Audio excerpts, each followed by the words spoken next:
یہی دیکھیے بات بڑی سمپل ہے. جب ٹی ایل پی کو آپ نے کالعدم کیا یا آپ نے تب غلط کالعدم کیا, یا تو حکومت مانے کہ ہم نے اس وقت جو بھی پریشر تھا ہم نے اس میں آ کے ایک پارٹی کو ہم نے کالعدم کر دیا, یعنی یا یہ تب غلط کل غلط کیا یا آج غلط ہوا ہے, یا آج غلط ہے.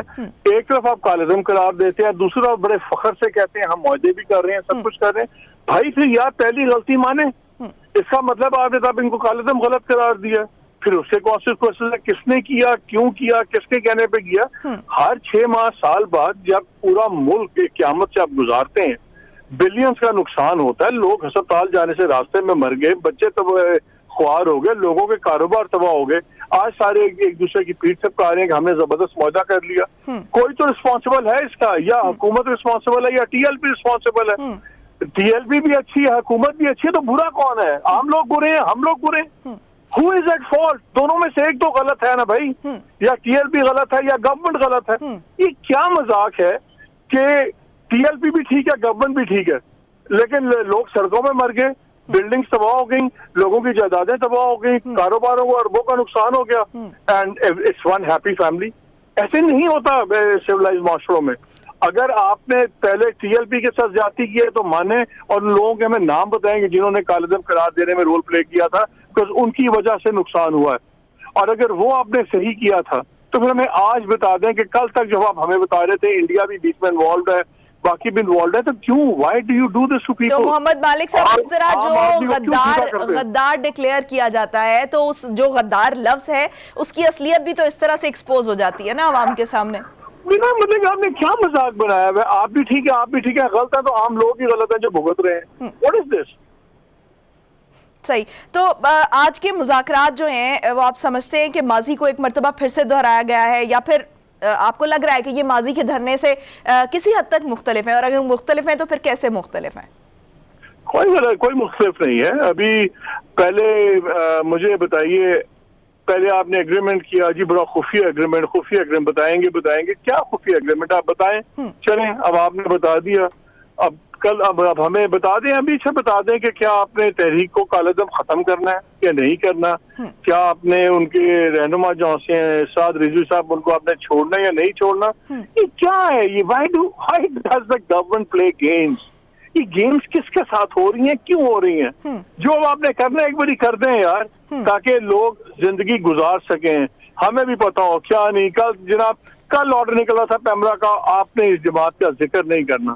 آج اس جماعت کے ساتھ بیٹھ کے معاہدہ کر کے ہر کوئی کریڈٹ لینے کی کوشش کر رہا ہے. وہ شاہ محمود صاحب بھی آ گئے ہیں, جیسے انہوں نے دلی فتح کر لی ہے, باقی وزراء بھی آ گئے ہیں. آپ نے ایک ٹیکٹیکل چیز سہولت کے لیے آپ نے ایک بہت بڑا اسٹریٹجک ایک داؤ کھیلا ہے جس ملک کے ساتھ.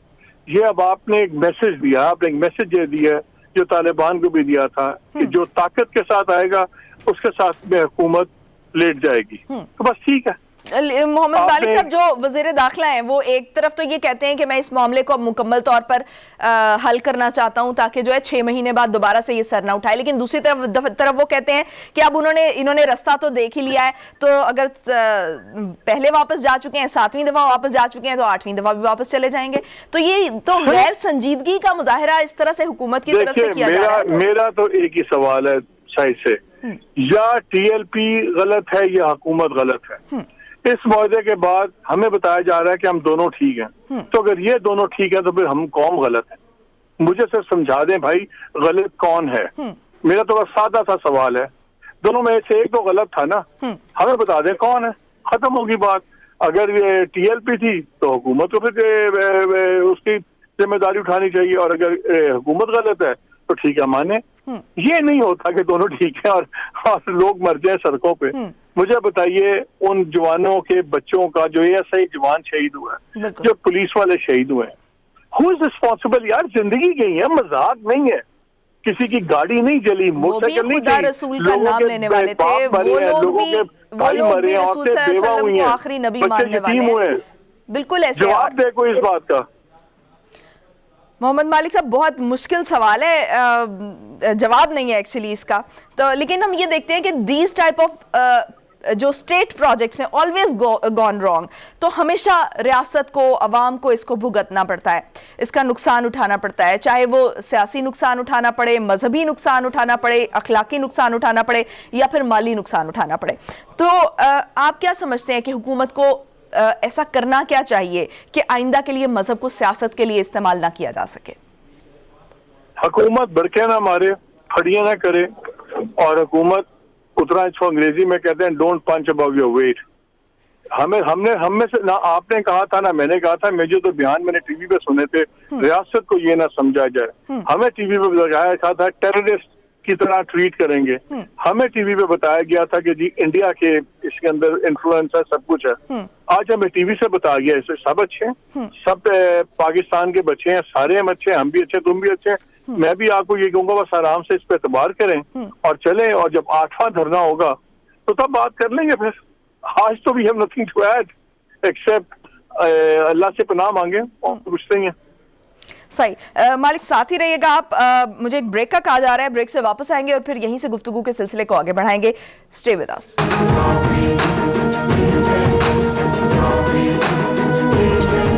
بریک کے بعد خوش آمدید.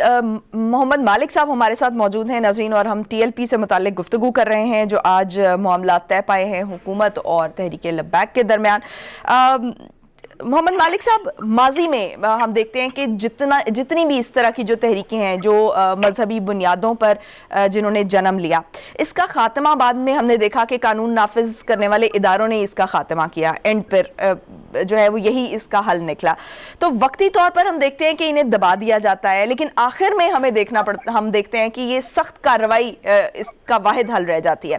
کیا کوئی گارنٹی ہے کہ دوبارہ یہ لوگ سڑکوں پر نہیں ہوں گے, یا آپ سمجھتے ہیں کہ آج جو مذاکرات ہوئے ہیں اس سے یہ دوبارہ سڑکوں پر نہیں آئیں گے, اور اگر نہیں آئیں گے تو کتنی دیر تک نہیں آئیں گے؟ دیکھیں, میں ہمیشہ کہتا ہوں, میں پہلے بھی کہہ چکا ہوں اپنے پروگرام سے, جب ایک پرابلم ہوتی ہے اگر آپ اس کو ریزالو نہ کریں تو وہ کرائسس بنتا ہے. اگر کرائسس کو ریزالو نہ کریں تو کیٹاسٹرفی بنتی ہے. بات یہ ہے کہ جب پہلی باری دھرنے ہوئے, سب کچھ ہوا, ہمارے ملک میں ہر وقت آپ فیٹف پہ بھی جاتے ہیں, سب کچھ جاتے ہیں فنڈنگ میں, کچھ کام ہے جو سلو اور مشکل کام ہے. یہ بات اس سے کوئی ارریلیونٹ بات ہے, کوئی جماعت کہاں سے چلی, کس نے بنائی, کیا ہوا, فوجی انوالو تھے نہیں تھے, سویلین انوالو تھے, کون انوالو تھا. سمپل چیز ہے, جو اطلاق آپ کا پولیٹیکل جماعتوں پہ ہوتا ہے قوانین کا, وہ آپ مذہبی جماعتوں پہ بھی کریں. آپ ان کی فنڈنگ سورسز دیکھتے ہیں, یہاں بھی آپ فنڈنگ سورسز دیکھیں, آپ ان کے انٹرنیشنل لنکس دیکھتے ہیں, یہاں بھی کریں, لیکن محنت کریں نا. ہر مذہبی جماعت غلط نہیں ہے, جیسے ہر سیاسی جماعت صحیح نہیں ہے. دونوں طرف, دونوں کے رینکس میں آپ کو اپرچونسٹ ملیں گے. مذہب کا بھی بہت زیادہ ایکسپلائٹ کیا جاتا ہے, لیکن کیا سیاسی پہ لیڈران نہیں کرتے؟ کیا انٹیریئر منسٹر جو ہیں, کیا انہوں نے اپنے الیکشن میں دعوات کے اوپر نہیں لکھا ہوا تھا آج کے رسول؟ تو اسی طرح ہر کوئی مذہب کے نام کے ساتھ کھیلتا ہے اس ملک کے اندر. بالکل. اصل چیز یہ ہے کہ آپ کو کچھ قوانین سخت کرنے ہوں گے, فنڈنگ پارٹیز کی نکالیں, آپ ان لوگوں کی جو کرمنل ریکارڈز ہیں وہ سامنے نکالیں, چاہے وہ سیاستدان ہے چاہے مذہبی, اور تبھی چیزیں ٹھیک ہوں گی. یہ نی جک ریاکشن بند ہونا چاہیے کہ جی آج ایک بندے نے جلوس نکال لیا تو اس کے پیچھے پڑ جاؤ. بھائی اس کے جلوس نکالنے سے 12 مہینے پہلے آپ کیا کر رہی تھی ایجنسیز, آپ کو پتا تھا. آپ آج چلے ہو گیا, آج یہ کام شروع کر دیں تمام پولیٹیکل پارٹیز کا, تمام ریلیجیس پارٹیز کا. فنڈنگ دیکھیں کہاں سے آ رہی ہے. ویسے ٹیکس یہ لوگ, چاہے وہ ہمارے مذہبی رہنما ہیں چاہے ہمارے سیاسی رہنما ہیں, ٹیکس دیکھیں تو جناب وہ 500 روپیہ سال کا دیتے نہیں ہیں. گاڑی کسی 5 کروڑ سے نیچے ہے کوئی نہیں. آج میں ان کی بھی دیکھ رہا تھا, ان کے بھی ایک رہنما جب وہ میٹنگ کے بعد ٹی وی سے بات کر رہے تھے اور کہہ رہے تھے ہم 8-10 لوگ آئیں گے, وہ بھی جو 3.5 کروڑ کی جیپ کے اندر بیٹھ رہے تھے. کوئی پوچھے بھائی یہ 3.5-4 کروڑ کی جیپ آپ کے پاس کہاں سے آئی ہے؟ بڑے سادے سوال ہیں. ایف بی آر کہتا ہے میرے پاس بڑی لسٹیں ہیں. مطلب کہ اٹس آل اباؤٹ منی. پوچھو نا یار, اگر مریم بی بی کی انکم نہیں ہے تو مریم بی بی کے پاس کروڑوں کی گاڑی کیوں نہیں؟ سملی بلاول صاحب ہو گئے, اسی طرح مذہبی لیڈر ہیں جو بھی ہیں, جس کے جو ریسورسز ہیں, آپ ایک بار ریسورسز سرٹیفائی کرنے شروع کر دیں, آدھے سے زیادہ لوگ تو ویسے ہی آپ کے سامنے بے نقاب ہو جائیں گے. بالکل. کوئی سیاست کے نام پہ ووٹ مانگتا ہے, کوئی مذہب کے نام پہ بناتا ہے لوگوں کو بیوقوف. ہر قسم کا سودا بکتا ہے یہاں پہ. لیکن وہی مسئلہ ہے نا کہ ایک ٹائم پہ ایک کو ٹارگٹ کیا جاتا ہے اور دوسرے کو چھوڑ دیا جاتا ہے, وہ سب کو اکٹھا پکڑنے والی اسٹریٹجی نہیں ہے. نیشنل ایکشن پلان بنا تھا اس ملک میں اور بڑا اس پہ شور بنا جب ہمارے پشاور میں بچے مارے گئے. کہاں ہے وہ نیشنل ایکشن پلان؟ اتنا 2 نمبر کام ہوتا ہے. میں آپ کو بتاتا ہوں, میں نیشنل ایکشن پلان جب بنا تو اس میں ایک کمیٹی بنی ہیٹ سپیچ کی. جی بالکل. اس میں ہم کوئی 20-21 لوگ تھے, میرا بھی اس میں نام تھا. آپ یقین مانے میں نے اخبار میں پڑھا کہ جی کمیٹی کی رپورٹ آ گئی ہے ہیٹ سپیچ کے اوپر اور اس کی سفارشات کے تحت آگے چیزیں ہوں گی. اچھا مجھے پتہ ہی نہیں ہے, میں اس کا ممبر تھا. میں نے کوئی 8-9 لوگوں کو فون کیا جو اس کمیٹی کے ممبرس تھے. میں نے کہا یار آپ لوگ گئے ہیں اس اجلاس میں, آپ نے کوئی ریکمنڈیشن دی ہے؟ انہوں نے کہا نہیں ہمیں تو پتہ ہی نہیں ہے. میں نے 9-10 لوگوں سے کوئی 19 یا 21 لوگ ممبر تھے, گیو اور ٹیک 1 اور 2 میں بول رہا ہوں. آپ یقین مانو 10-11 سے میں نے بات کی, nobody even knew کہ کب کمیٹی کی کون سی میٹنگ آئی ہے, کون سی رپورٹ آئی ہے, کسی نے ہمیں پوچھا تک نہیں. اور ہمارے نام سے ایک رپورٹ جمع ہو گئی بھی تھی ہیٹ سپیچ کے اوپر جو سب سے امپورٹنٹ پارٹ تھا. وہ one of the most important committees تھی اس نیشنل ایکشن پلان کی. اس ملک میں اتنا امپورٹنٹ ڈاکیومنٹ بنا نیشنل ایکشن پلان, تمام پارٹیز نے مل کے بنایا اور اس پہ بیٹھ کے مجھے نہیں پتا کون سے بابو نے کون سے کس نے اپنے سے رپورٹ بنا دی اور کمیٹی کی رپورٹ بنا کے پیش کر دی. We are not serious people. ہم سیریس ہیں ہی نہیں, ہم سنجیدہ لوگ ہی نہیں, اس لیے اپنے آپ کو سنجیدہ مت لیا کریں. مجھے بھی آپ ایسی سنجیدہ لے رہی ہیں, میں آپ کو سنجیدہ لے رہا ہوں, اور جو ہمارے ساتھ ہو رہا ہے سارے دیکھ رہے ہیں. سو بس چل کریں اور چھوڑے اللہ پہ, جیسے ہوگا نظام چلتا رہے گا. محمد مالک صاحب, ایسی جتنی بھی تمام تحریکیں ہم نے ماضی میں دیکھا ہے جو مقبول ہوتی ہیں اور مقبول نعروں پر شروع کی جاتی ہیں, عوام کے جو ریلیجس سینٹیمنٹس ہیں ان کو استعمال کیا جاتا ہے, جیسے بھی آپ نے بھی ذکر کیا کہ سیاسی مقاصد کے لیے استعمال کیا جاتا ہے اور کیا جاتا رہا ہے. لیکن آہستہ آہستہ ہم دیکھتے ہیں کہ یہی جو سینٹیمنٹس ہیں آہستہ آہستہ یہ گرو کرتے ہیں اور یہ پھر تشدد کا راستہ اختیار کر لیتے ہیں. تو اس کی وجہ کیا ہے کہ یہ پرتشدد کیوں ہو جاتے ہیں, یہ ملیٹنٹ کیوں ہو جاتے ہیں؟ کہ آپ کی سوسائٹی کے اندر جو ہے نا معاشی اور سماجی ڈفرینسیشن بہت ہے. امیر غریب کا فرق بہت ہے, ہیو اور ہیو ناٹس کی نفرت اپنی جگہ ہے. بات شروع مذہب سے ہوتی ہے اور جا کے ختم ہو جاتی ہے کس کے پاس گاڑی ہے کس کے پاس گاڑی نہیں ہے, لیکن وہ مذہب کے نام پہ جسٹیفائی ہوتا ہے. مجھے آپ ایک بات بتائیں, آپ بیٹھی ہوں میں بیٹھا ہوں, کوئی آ کے ہمیں کہ یار کسی نے رسول پاک کی شان میں گستاخی کی ہے, آپ کو بھی غصہ آ جائے گا, آپ بھی جذباتی ہو جائیں گی, میں بھی جذباتی ہو جاؤں گی. اب اس انیشل غصے کو ہم قابو کر لیں یا اس کو کوئی کسی اور طرف چینل کر لے, یہ ہے اصل فرق. اگر آپ فائنینشلی ٹھیک ہیں, اگر آپ امیر نہیں لیکن آپ کے گھر بار ٹھیک ٹھاک ہے تو شاید آپ اس طرح ایکسپلائٹ نہیں ہوں گی. لیکن اگر میں بے روزگار بھی ہوں, بھوکا ننگا بھی ہوں, گھر میں میرا برا حال ہے, پہلے مجھے غصہ کرائے گا کہ جی فلانے نے جی دیکھو شان میں گستاخی کی, پھر وہ کہے گا یہی وہ لوگ ہیں جو ذمہ دار ہیں آپ کے معاشی اس کا بھی. تو پھر مجھے اللہ کی ایک میں سمجھتا ہوں کہ مجھے ڈیوائن سینکشن مل گئی ہے, میں جو چاہوں میں کروں, میں جسٹیفائی کر دیتا ہوں. یہ مذہب کے نام پہ ہر ظلم جسٹیفائی کر دیتے ہیں لوگ, جس طرح لوگ سیاست کے نام پہ جھوٹ بولنا جسٹیفائی کرتے ہیں. میاں صاحب نے سپیچ کی تو وکیل نے کہا وہ جی سیاسی تقریر تھی, یعنی کہ جیسے سیاست میں جھوٹ بولنا جائز ہے, نہیں ہے جائز. آپ کے نبی کریم بھی سیاست دان بھی تھے, وہ جہاں مذہبی ہمارے رہنما تھے, ہماری بھی زندگیوں کا جس کو کہتے ہیں رول ماڈل تھے, وہ ایک لیول پہ سیاست دان بھی تھے, انہوں نے کبھی سیاست میں جھوٹ نہیں بولا. یہ لوگ تو جس کو سوٹ کرتا ہے وہ اپنا سودا بیچ دیتا ہے. اس لیے چاہے نفرت ہمیشہ, دیکھیے نفرت ہمیشہ بیچنی آسان ہوتی ہے. کوئی نفرت میں آپ کسی پہ کسی بات کا الزام دھرتے ہیں. آپ کی میری زندگی میں 500 پرابلم ہے, اگر پیسے کا پرابلم نہیں ہے تو ہو سکتا ہے کوئی ہمیں رنگ کا پرابلم ہو, رنگ کا نہیں ہوگا, نسل کا پرابلم ہوگا, کہیں لنگوسٹک چیز ہوگی, لیکن ان دی اینڈ محمد مالک صاحب, ان دی اینڈ جو ہے وہ ہم نقصان اسلام کو ہی پہنچاتے ہیں, اس طرح کے جو ایکسٹریمزم کا مظاہرہ کرتے ہیں, کیونکہ اسلام جو ہے وہ ہمیں وائلنس نہیں سکھاتا. اگر آپ کے مذہب کو غلط انٹرپریٹ کرے گا مذہب کا نقصان ہے. بالکل. اچھا محمد مالک صاحب, مارشل لا کے لیے جو 4 فیکٹرز ہوتے ہیں وہ بڑے جو راہ ہموار کرتے ہیں مارشل لا کی, وہ گورننس ہے, معیشت ہے, پھر اس کے بعد جو لا اینڈ آرڈر کی سچویشن ہے, اندرونی بیرونی جو خطرات ہوتے ہیں وہ ہوتے ہیں, پھر جمہوری اداروں کا استحکام ہوتا ہے. یہ چاروں فیکٹرز اس وقت آپ کیا سمجھتے ہیں کہ کچھ مارشل لا کی طرف انڈیکیٹ کریں, کیونکہ معیشت بھی خراب ہے. لوگ بات کر رہے ہیں, I don't see ابھی مجھے پاکستان میں ایسا کوئی تھریٹ نظر نہیں آ رہا, to be very honest. تو پھر یہ صورتحال آپ کیا دیکھ رہے ہیں کہ کس طرف کو جا رہی ہے؟ مارشل لاء کے اندر آپ کو کوئی 4 چیزیں نہیں چاہیے, آپ کو ایک ایمبیشس جرنیل چاہیے, ماشاء اللہ لگ جاتا ہے, بے فکر ہیں. تو اس لیے ابھی مجھے کوئی سچویشن نظر نہیں آتی ہے. صحیح. تو کیا آپ سمجھتے ہیں کہ گورنمنٹ جو ہے وہ اپنے 2 سال مکمل کرے گی, یا یہ جو ابھی ایک نئے سیٹ اپ کی بات کر رہے ہیں, خورشید شاہ صاحب بھی خاصے متحرک ہو گئے ہیں, تو اس میں کچھ دیکھ رہے ہیں کہ نہیں دیکھیے ابھی فرینکلی ابھی فار دا ٹائم بینگ تو مجھے ایسا تھریٹ نظر نہیں آتا کہ جی گورنمنٹ از گوئنگ آؤٹ. لیکن ماشاءاللہ جس طرح یہ گورنمنٹ والے چل رہے ہیں یہ ہر دوسرے دن کوئی نہ کوئی نیا مسئلہ اپنا بنا لیتے ہیں. اب ان کی پھرتیوں کا مجھے نہیں پتا کہ یہ کس اسپیڈ سے اپنے لیے پرابلمس کریٹ کرتے ہیں. ابھی بھی کوئی پرابلمس تھی نہیں ہے جو پچھلے دنوں پرابلمس بنی ہیں. آپ مجھے بتائیے کون سی پرابلم تھی کوئی بھی نہیں ان میں سے. یہ ساری سیلف میڈ پرابلمس ہیں. بالکل ایسا یہ اگر جو فوج کے ساتھ ان کا 1 پیج کا ایشو بنا, کس بات سے بنا, اپوائنٹمنٹ کا ہی بنا نا. واٹ ایور دا ریزنس, اگر اعتراض کوئی پروسیجر غلطی بھی ہوئی, اگر آپ کو ناراضگی بھی ہوئی, تو اس کو 20 دن لٹکانے کی ضرورت نہیں تھی. وہ سارے مسئلے 5 دن کے اندر بھی ٹھیک کروا سکتے تھے. بالکل. یہ انڈین سیٹلمنٹ کی طرف آتے ہیں. مین میڈ پرابلمز ہیں, man made problems man made حل بھی ہو جاتے ہیں, ایسی کوئی بات نہیں. صحیح. شکریہ. محمد مالک صاحب ہمارے ساتھ موجود تھے. ناظرین وقت ہوا ایک بریک کا, بریک سے واپس آئیں گے اور پھر اگلے ٹاپک پر بات کریں گے. Stay with us.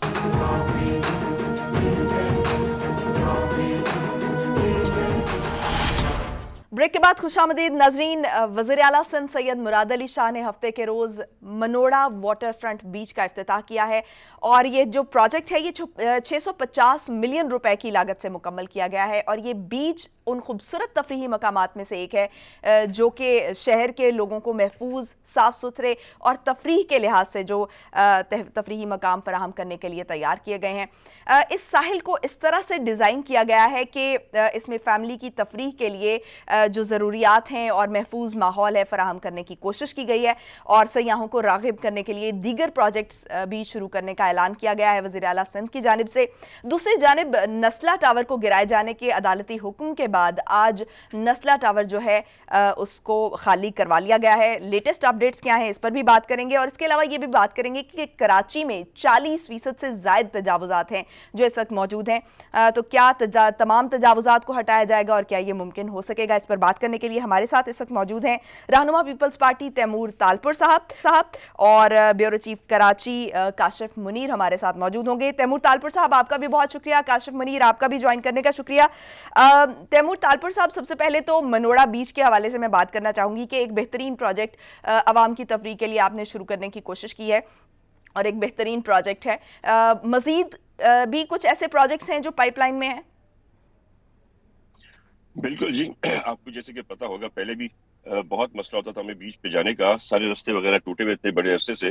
تو ہم نے پہلے پروجیکٹ میں اپنے کراچی کے بہنوں بھائیوں کے لیے ایک تفریح گاہ جو ان کی ہے, جو بہت شوق سے لوگ باہر سے بھی آ کے جانا چاہتے ہیں, ہم نے وہ سارے روڈ رستے بنائے. جو جس رستے میں پہلے مجھے شاید اپنے گھر سے گھنٹہ سوا گھنٹہ لگتا تھا بیچ پہنچنے کا, اب ہاکس پہ یا فرینچ پہ جانے مجھے شاید 40 منٹس لگتے ہیں, آدھا گھنٹہ لگتا ہے. تو یہ چیزیں تھیں. اس کے ساتھ اب یہ نیکسٹ منوڑا کا پروجیکٹ ہے جس کو ہم ایک پراپر ریکریشنل پلیس بنانا چاہتے ہیں, تفریح گاہ ایک اچھی بنانا چاہتے ہیں, اور پورا ویل پلانڈ طریقے سے بنا رہے ہیں. وہاں پر پورا ایک سسٹمائز ہم پلانٹیشن کریں گے ٹریز وغیرہ کی بیچ فرنٹ پہ. وہاں پہ ہم شاپس اور ریسٹورینٹس کھول رہے ہیں, اور سرکاری حکومت کی طرف سے عوام کے استعمال کے لیے واش رومز وغیرہ, پلیسز ٹو سیٹ, کافی چیزیں ہم نے لائن اپ کی ہوئی تھی جو انشاءاللہ بہت جلد آپ دیکھیں گے سامنے آ جائیں گی. ہم کوشش کر رہے ہیں خاص طور پہ کراچی میں کہ ایک امپریشن تھا کہ بس ایک ہی پارٹی تھی جو یہاں پر حکومت میں آتی تھی ڈنڈے کے زور پر, گن پوائنٹ پر. ان سے لوگوں نے اب جب الگ ہو گئے ہیں تو لوگ چاہتے ہیں کہ وہ پاکستان پیپلز پارٹی کے ساتھ چلیں. ہماری سیٹیں جو پہلے کراچی میں ہوتی تھیں وہ بھی الحمدللہ بڑھتی جا رہی ہیں. آپ نے دیکھا ہوگا جو سیٹ پہلے دوسری پارٹی سے تھے آج وہ پیپلز پارٹی کے پاس ہیں. ریسنٹ ایگزامپل سب سے بتا دوں کہ پچھلی الیکشن میں جس طرح سے فیصل واڈا نے الیکشن جیتی تھی پی ٹی آئی کے ٹکٹ سے, تو آج جب یہاں پر ہم نے ری الیکشن ہوئی, بائی الیکشن ہوئی, اس میں پی ٹی آئی نمبر 6 پہ چلی گئی اور Pakistan Peoples Party came on number 1. تو یہ ساری چیزیں ہم کر رہے ہیں. آپ نے دیکھا ہوگا جس طرح سے fly overs, under passes Karachi میں بنے ہیں پچھلے 3-4 سال کے اندر, یہ ساری پاکستان پیپلز پارٹی کی کاوشیں ہیں جس کی وجہ سے ہمیں اچھا رسپانس مل رہا ہے شہر میں. صحیح. تجاوزات کا ایک کراچی کا بہت بڑا مسئلہ ہے تیمور صاحب. سب سے پہلے تو میں کاشف سے جاننا چاہوں گی کہ لیٹسٹ اپڈیٹس کیا ہیں نسلہ ٹاور کے حوالے سے. کاشف بتائیے گا کہ جو نسلہ ٹاور ہے اس کو آج سے خالی کرا لیا گیا ہے, کیا ڈیٹیلز ہیں اس کی؟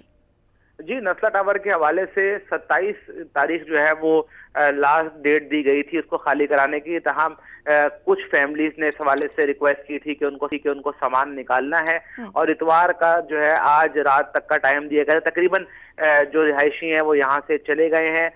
27 تاریخ کی جب ڈیڈ لائن تھی اس سے پہلے یعنی اس سے دن جو ہے اس دن تک تمام جو ہے یوٹیلیٹیز جو تھیں, بجلی گیس پانی کے کنیکشن بھی جو ہے وہ منقطع کر دیے گئے تھے.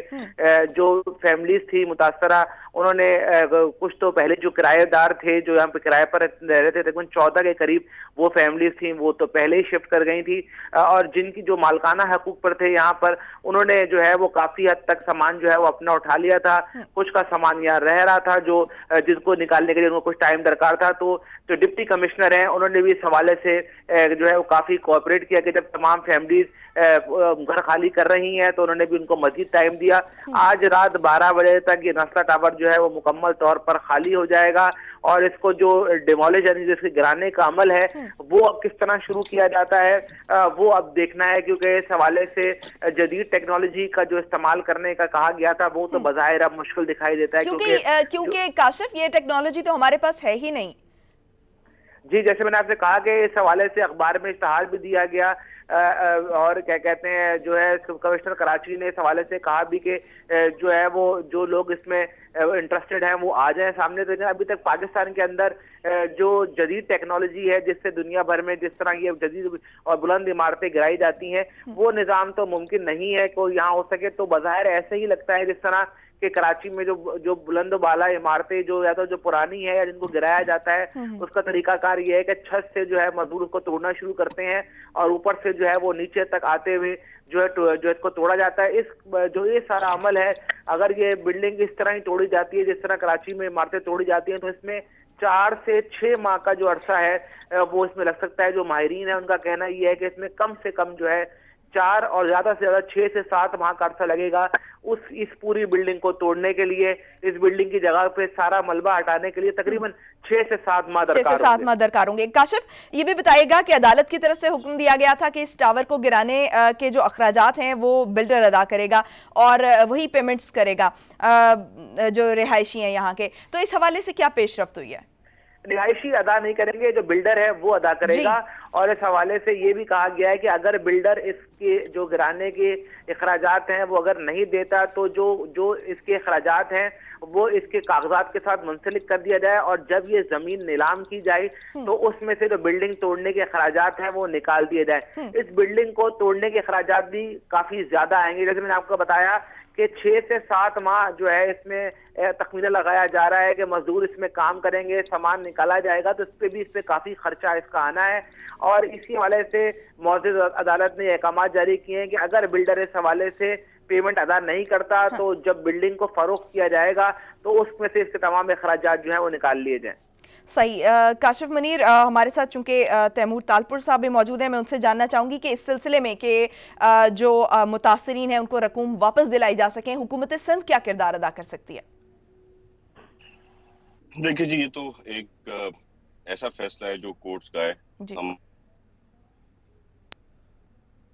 نمائندے ہیں, ہم بہت عزت کرتے ہیں کورٹ کی, پر کبھی کبھی زیادتی ہو جاتی ہے کورٹ کی طرف سے بھی.